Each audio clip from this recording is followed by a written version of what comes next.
Hey you guys, how's it going? Hello! You gonna let us do this?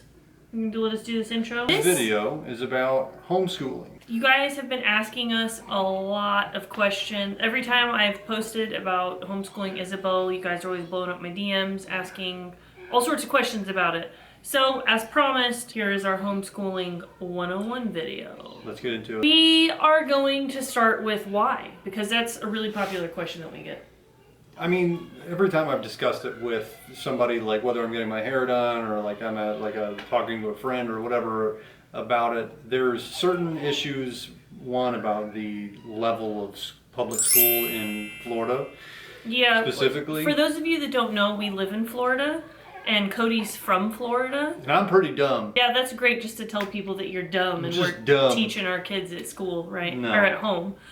No. The public school systems in Florida they're known for not being good. Particularly the area that we live in. Districts here are horrible. Mm-hmm. Or you have a lottery to get into like a charter. Yeah, we could do a lottery to get into some really nice public charter schools.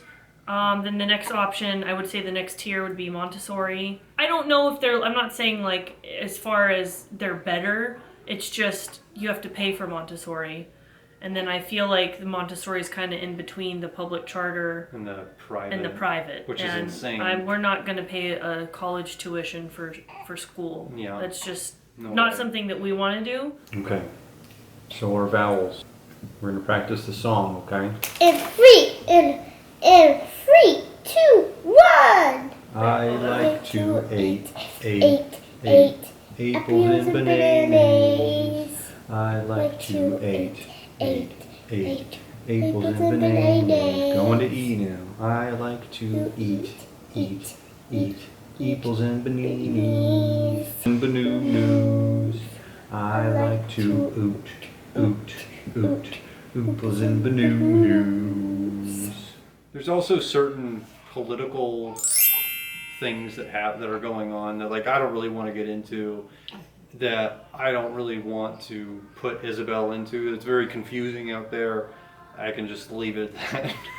Our channel and our family and our brand has always just been to have fun and have a good time. We try to be pretty positive. There's a lot of negativity out there in the world, and so we just like to be a place where you can kick back and relax and have fun, and hopefully you get some laughs. And we never really like to bring in politics or religion or spirituality or like whatever, because I mean we like to be in the middle of things, and we're very accepting of all different types of people, all different types of beliefs. I think for the most part, as long as you're not hurting yourself or anyone else, you're cool with us. And we'll just leave it at that. I don't think all public school systems are bad. I know that there are some really renowned ones in the United States who just don't happen to be in Florida. And so, a con of the public school system is that there's a dictated curriculum. So you don't really have any say on what is being taught to your children. But you also don't have to pay for it. Well, you do. You pay taxes. Well, you do your tax. Yes, I know. Which we'll get into that in a second. But then, so the pro to private school system is you're paying for it and you have a much bigger say in what your children are being taught. But it's really freaking expensive. There's Mom back there doing her part.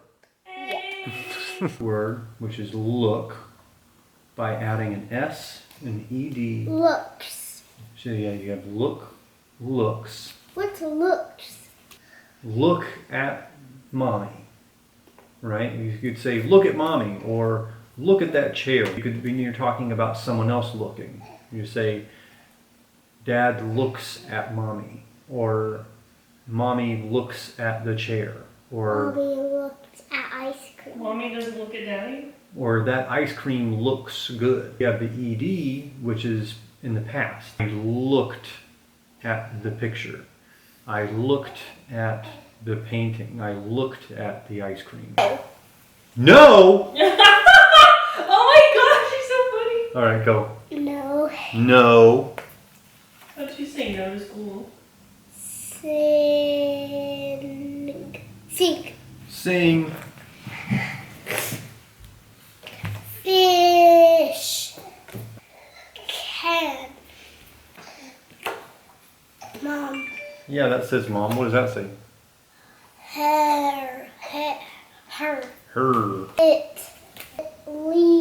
No. I. Like. Good job. Run. A part of it too, there's a really big emotional aspect of it for me. I just wasn't ready to let Isabel like go. I didn't want her to, but I will say that I put that aside, and we have had a lot of conversations with Isabel on what she wants, and have explained to her about school, what school is, what it would entail for her, what it would look like, and ultimately, like, we let her make the decision, and she said she wants to stay home with us, and we're very lucky that we have the opportunity to make that choice. We work from home, and we get to be a little bit more flexible with our hours and teach her from home, and it's what all of us want. Like, it's what we all decided as a family. It's what works best for our family right now. Okay, so we're doing science experiment. I have not seen it yet. So whenever you put your finger on the water, you see how it comes up a little bit? That's because of the surface tension of the water. So we're going to pretend that this stuff is germs. All right, you want to sprinkle the germs on the water? Ew. That's a lot of germs. Well, that's pretty much what everything looks like if you have a microscope. It's just a bunch of germs. Germs everywhere. So many germs. Oh, we could get her a microscope when she gets older. Yeah. That was so much fun doing that in class. So I want you to put your finger into the water and take it out. And you have a bunch of germs on your finger. See all the germs? Ew. And that's because their germs are just sitting on the surface of the water. Now, watch what happens when we put a little bit of soap on your finger. Now, drop it in the middle. Chubby called this the... Holy moly! That's really cool! So the soap breaks the surface tension of the water, and all the germs just go away. They run away from the soap. So we're going to take water, or not water, empty glass. I want to do this. Pour some lemon juice in there. Tell me when it's done. Squeeze. Okay. So this is our acid. We're going to put a little bit of food coloring in there to show it. Okay. And now we're going to take this, and this is our base, which is baking soda. We use that when we're cooking, huh? Or we're baking. And you put an acid and a base together. This is fuzzy was or causes a fuzzy? chemical reaction. It's a blow up. And you remember what gas is coming out of here, Isabel? You remember what gas is coming out of here? It's the same gas you exhale when you breathe.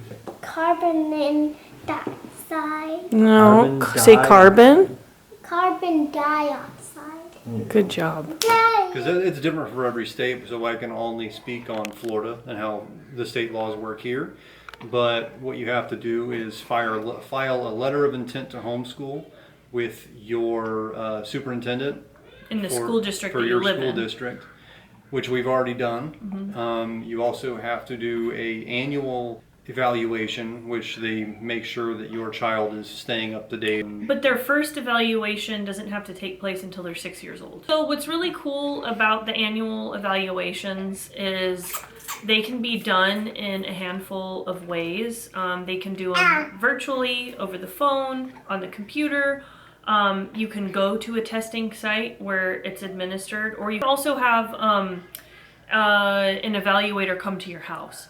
So all of these options you have to pay out of pocket, and each of them cost different amounts. Pretty but affordable. all of either them are way. pretty affordable. And plus, whenever you do homeschooling, at least in the state of Florida, you get a tax break for it. What's really cool about the test that I've researched into when it comes to, like, if you have the evaluator come to your house, is that I think when they're younger, it's not as standardized, and I think it kind of just follows on throughout, even if you have them go to school throughout high school. Not like this standardized like multiple choice question test. It's a demonstration performance as well, which I think is really amazing because everybody learns in different ways and everybody shows their skills in different ways. That's why we chose to do this with Isabel, and we feel like, I mean, she's thriving. She's been thriving, and so far she's still thriving.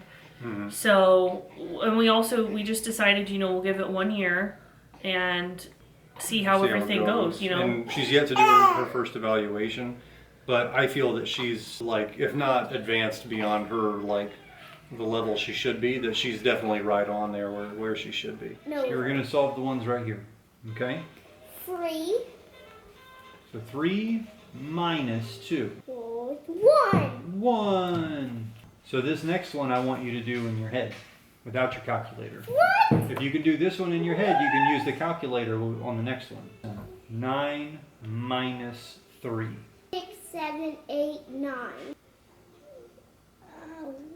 1, 2, 3, 4, 5, 6. 6. Do your next problem. 9 minus 8 equals 1. Am I gonna have to strap her up? I think so. Yeah, it's time. Okay. So another thing that I wanted to point out, because I have seen this question just a little bit, not as much, which I'm kind of actually surprised that I haven't seen it more, but it's people asking like what our educational background is.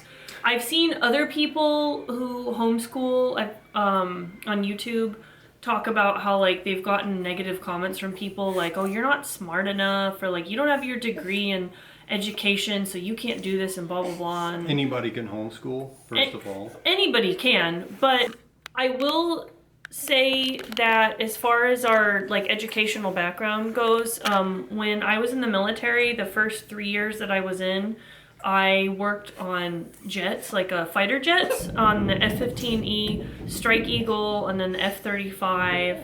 So I was a maintainer on those, and then the last 3 years that I was in the Air Force, I was a maintenance instructor, teaching people.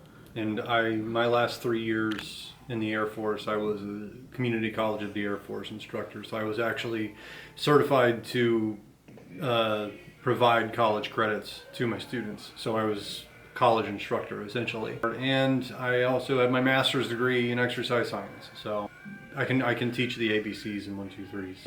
But with all that being said, you don't have to have that criteria to teach your children at home. What I will say though, I think that has benefited me the most is just having that teaching experience to know that like I can do it because I've done it before. And another thing that I want to like add on to that is my thought process was like, oh, like I've taught like adults and blah blah blah, maintenance and jets, and I mean, come on, like you said, it's especially in the beginning, it's the ABCs and verbs and simple math, and it has been a lot harder than I thought it was going to be. Teaching children is a whole different ballgame. It's not so much about what you know, it's about your social skills and how to interact with a child. Whenever I was an instructor in the Air Force, like if somebody is not trying in class or if somebody's being lazy or whatever, you can get them in line. You can just reprimand them and fix the problem right then and there. With the child, They clam up. Doesn't work that way. And it's not conducive, and that's been our biggest challenge so far, is switching from like parent to teacher mode. There's just like there's a lot of gray area there, and we're all learning still what works and what doesn't work, and it's really hard to be a teacher. And I definitely think that teachers should get paid more. Yes. And I wish that our tax dollars would go to that rather than than some other things. I think we should put some more tax money, taxpayer dollars into the American education system, yes, towards our children. We'll just leave it at that. While we're on the subject of things that have been super challenging, while yes, the actual like dealing with Isabel as a child and making sure she feels safe and comfortable while we're teaching, like that's been a whole challenge for me. But the actual challenge of teaching the English language it's like I know it, I can speak it, I can write it, but whenever you explain why it is the way it is, a lot of times I'm at a loss for words. Because a lot of the rules that are written down, a lot of them don't make sense. And the reason that is, I found out in an English class that I took, was that there was a shift in the use of vowels in the English language. How vowels started to take less of an importance, and a lot of A, E, and U, and I's even, they start to take on an sound in most of the words that we use. So it's Well, it's pretty I frustrating. remember what you told me about it is the rules are pretty ancient. The rules it's are like we're ancient, following them for tradition, but they don't really apply very much. We're speaking modern English within like a Middle English rule set that doesn't really apply in a lot of cases. So whenever you're teaching a child, well, this word is supposed to be pronounced like this, like comb with a B on the end. Well, that sounds like it should be spelled C-O-M-E. No, that's come. Why? But if an E make the vowel say its name. Oh, because if you have home, Yeah, if you have home, H-O-M-E. it's H-O-M-E, home, but you put a C there, it's come. But you put a B on the end of it, it's comb. Like, and then she's like, well, why? And I'm like, I don't fucking know. I don't fucking know. That's just how it is. It's just been mainly Cody doing the instruction because we have a newborn. So the schedule that we found, what works for us, where we can fit in Isabel's schooling, is first thing in the morning after breakfast while I'm nursing Mia. So I'm giving Mia her breakfast, and you're teaching Isabel. And at this stage, we really don't need more than like 45 minutes every day, because there's not like... That's all that's required. That's all that's required. It's 30 to 45 minutes. Like their attention span, you can't sit there and talk to a child about vowels or nouns or pronouns, Adjectives and adverbs. prefixes and shit for an hour. Like they're not gonna absorb it. So it's just little bits at a time. Well, and what's really interesting too is that the most that they will ever have to spend on instruction during the day is up to 4 hours, and that's not until they get into high school. So when you're first starting out with them during their elementary school period, it's like we said, only 30 to 45 minutes a day. So when you really think about how much time kids spend at school, it's a lot of it's wasted time, with your recesses and your passing period and your lunch period. And then you remember what it's like. We all remember what it's like when we were in school. If you went to public school, you freaking like checking out all the time.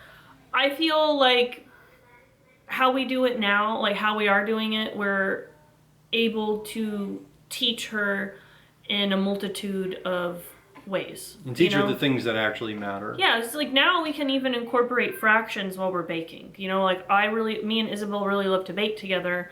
So there's just so many different opportunities to teach her what she needs to know, but also in a real world format, So that's what I really love about it. Isabel's been actually really enjoying it. Well, you know what? We should actually have her come and tell them how she enjoys it. Oh. We brought Isabel over here to ask her, okay? Can you tell everybody how you feel about homeschooling? I like it. Oh, you do? You do. Why do you like it? Yeah, what do you like about it? Fun. Only stickers. You like getting the stickers?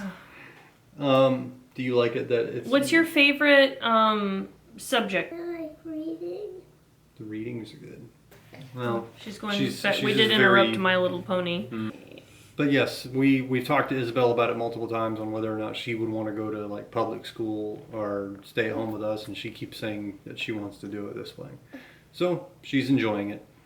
That's another concern that I've seen a lot of people talk about a lot is what about her socializing? Isabel socializes a lot. She goes to the park almost every day and plays with kids and talks to their parents. And then there's the daycare at the gym that we take her to. We go to the gym 5 times a week, and she's there for 2 hours. She plays with She kids plays all the with time. kids there. She has park friends in our neighborhood where we're friends with the parents, so we have a whole friend group. Birthday parties that we go Birthday to. parties, oh my god.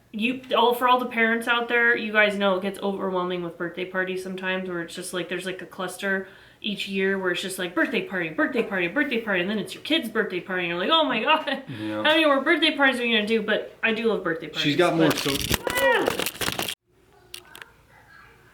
Okay, so while she's at the park and especially at daycare, I mean, she's definitely getting the social skills, you know, like I was a little bit worried at first about her not going to school because she wasn't going to learn, you know, like the basic social skills of like getting made fun of or bullying or not bullying, you know. Well, that's already happened to her. Yeah, anyway. I mean, that's just life that happens. So. Seeing that she is so social that like she doesn't need public school to have a social life. Like, she's just like super out there. Oh my talks gosh, to everybody. sometimes it's like, I mean, obviously we're completely in love with her.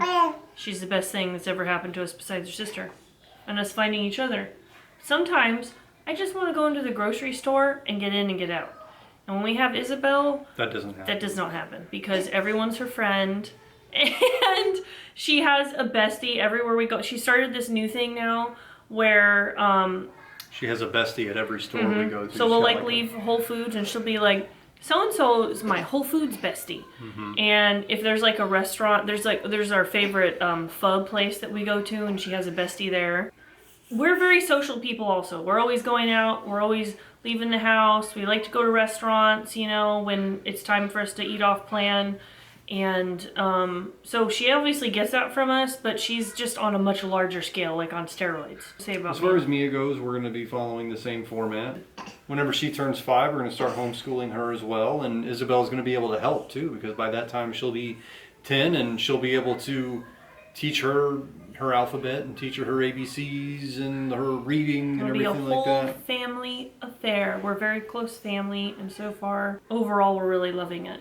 It's Yeah. been, I will say, once we started homeschooling Isabel before Mia was born, and we got in a groove on that, you know, a rhythm, had it all like, you know, figured out, and then I gave birth.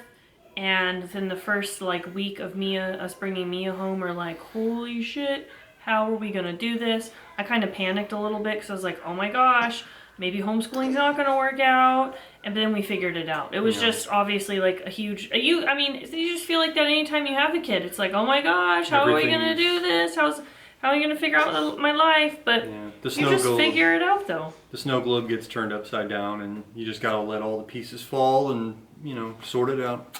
Yeah, like I said earlier, right now it's mainly just been Cody that's been administering the instruction, you know, that's been teaching her. I will say that, I mean, I did have a big part in doing all of the research, figuring out what we had to adhere to. I'm always the one that sources the learning material, and I have come up with some really cool ideas. Like I know that there's been a couple times where Cody was struggling for Isabel to kind of figure out how to rhyme, and I helped with that. Yeah. Math help, stuff like that. Yeah, but you know, so I mean, you're the main one that's teaching her, but we also have we have our little baby, and I just had to come to terms with it because I felt really guilty in the beginning, you know, that Cody was the main one teaching her, but I'm like, you know what, I teach her in a lot of other ways, and we have a newborn baby, and we're a team still. We're still doing our part, you know, in all these different ways. I hope that this video has helped you guys. I hope you guys enjoyed, and We love you, we love you. Thanks for watching. and until next time.